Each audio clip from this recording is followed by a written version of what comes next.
থাকবে। বাইকের পরপরে আমাদের ছাত্র প্রতিনিধির একটা প্রাচীন র্যালি থাকবে।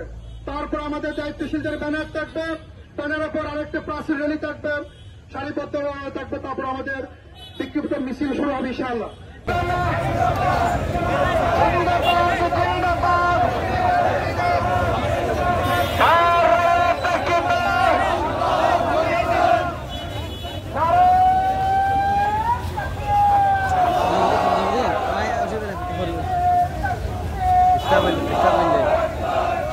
প্রথম বর্ষপূর্তি উপলক্ষে আয়োজিত রাঙ্গুনিয়া জামাত ইসলামীর পক্ষ থেকে এই গণমিছিলের সম্মানিত প্রধান অতিথি বিজয়ের এই দিনে আমরা আহ্বান করব এই যে আর যাতে কোনো নতুন পেশিবাদ জন্ম না নেয় এবং ভারতীয় আধিপত্যবাদ যাতে আর না আসে এবং ভারতীয় কোনো চক্রান্তে যাতে এখানে সফল না হয়।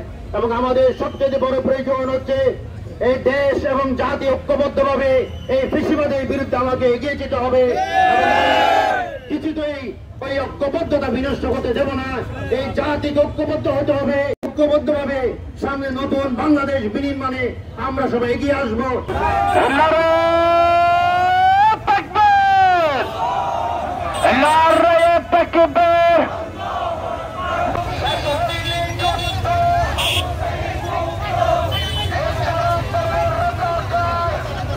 সামনের গাড়িকে একটু কন্ট্রোল করে স্বেচ্ছাসেবক ভাইয়েরা অ্যাম্বুলেন্স থেকে যাওয়ার ব্যবস্থা করবে। বাংলাদেশ জামাত ইসলামী রাস্তার এক পাশে অ্যাম্বুলেন্সকে যাওয়ার সুযোগ করে দেন। আমাদের স্বেচ্ছাসেবক ভাইদের প্রতি অনুরোধ জানাচ্ছি, রাস্তার এক পাশে রোগীবাহী যে অ্যাম্বুলেন্সে দেখা যাচ্ছে ওই অ্যাম্বুলেন্স থেকে যাওয়ার রাস্তা করে দেন।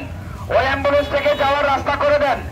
সরকারের কাছে দাবি করি আগামীতে যেন নতুন কোন স্বৈরাচার আর ক্ষমতায় আসতে না পারে, সেজন্য সংস্কার বিচার এবং নির্বাচন সব একসাথে করতে হবে।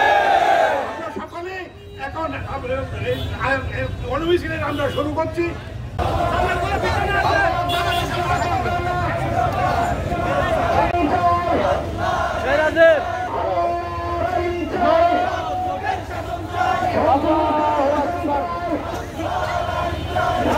আজকে আপনারা জানেন গত বছর এমন দিনে সে 17 বছর ফ্যাসিস্ট সরকারের পতন হয়েছিল।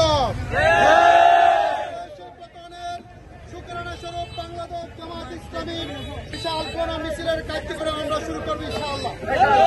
আমাদের মাঝে উপস্থিত হয়েছেন বাংলাদেশ জামাত ইসলামীর কেন্দ্রীয় মজলিসের সম্মানিত সদস্য, বাংলাদেশ জামাত ইসলামীর রাঙ্গুনিয়া গণমানুষের প্রিয় নেতা, বাংলাদেশ জামাত ইসলামের রাঙ্গুনিয়ার কৃতি সন্তান জনাব অধ্যক্ষ মাওলানা আমিরুজ্জামান, সম্মানিত প্রাণপ্রিয় কর্মী ভাইরা, আমরা যারা সালাতুল আসরের নামাজ তা জামাতের সাথে আদায় করেছি, দয়া করে আপনারা কষ্ট করে রাস্তার এক পাশে হয়ে দাঁড়ায় যান।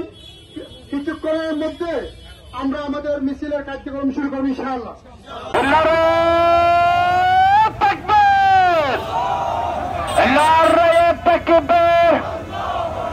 বাংলাদেশ জামাত ইসলামী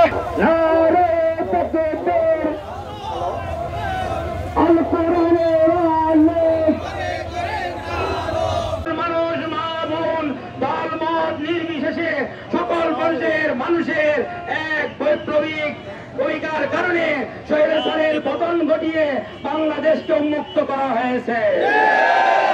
এই দিবসে আমরা মহান রবের দরবারে ফরিয়াদ জানাই, গত বছর জুলাই এবং আগস্ট বিপ্লবে যারা নিজের জীবন বিলিয়ে দিয়েছেন, মহান রব্বুল আলামিন যেন সকল শহীদদেরকে শাহাদাতের উচ্চ মর্যাদা দান করেন, সকলকে যেন জান্নাতুল ফেরদাউসের সুউচ্চ মাকাম বখশিশ করেন।